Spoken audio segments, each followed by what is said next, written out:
Talk a little bit about when you and your co-writer were breaking down the script for it. Obviously, a long-distance relationship is one of the more universal things, especially in our global society. So, as you're looking at it, what was your approach to figuring out ways that the two leads could actually stay in touch without going completely insane within the first 3 weeks of their separation?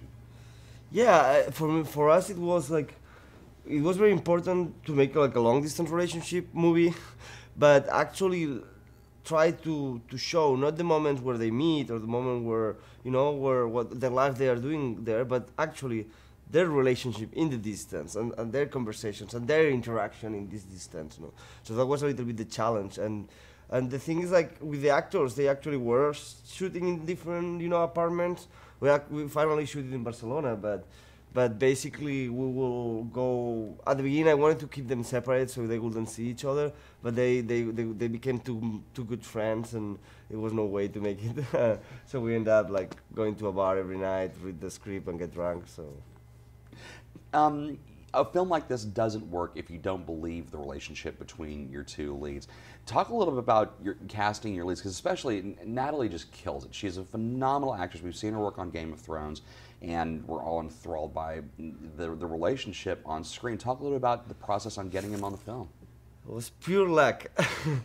Totally no, because that's as you said, we had it completely clear that in order to work this movie, there needs to be chemistry between the two of them. So, but it's been like a very long process. So I cast David like 2 years ago. We did a little short, just to practice the language of the movie and everything. And we actually did castings with a lot of Catalan actors in Barcelona, but like weeks, and we will bring them in pairs and just rehearse for 1 hour. It wouldn't be like this 10 minutes. It will be like just very long, also for me to get to know more actors, and so, but really, really work with them. So it was like this very long process. I actually found him in a YouTube video because yeah, it's very hard. I came back to Barcelona. I haven't been there for a long time. I didn't know the name of the actors or anything.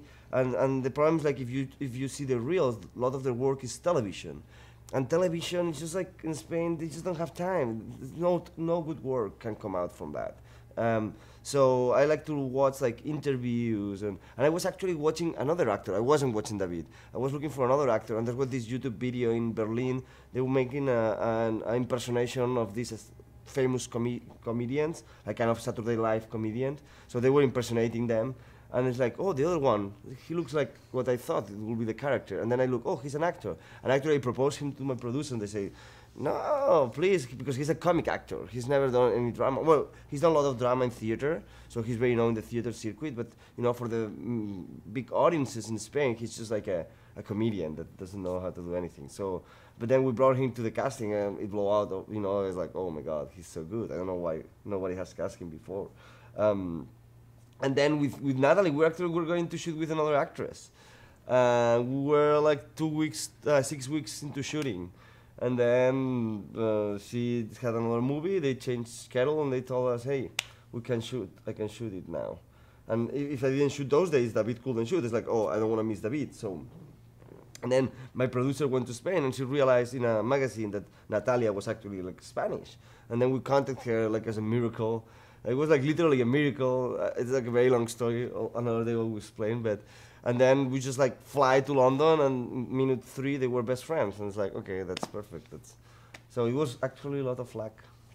You spoke briefly about the language of the film. As you're developing the script, did you know that it had to have a different kind of motion, a different kind of momentum to carry the story along than a normal, like, or you see romantic comedies that are just so cut and dry, and this one doesn't have that. I was curious about your approach on that. Yeah, no, it was like from the beginning I wanted to make a movie that was very lively, was very like, the performance would feel like it's just like happening there, like real life, but at the same time we wanted to have like a strong visual concept of the movie, and sound concept also.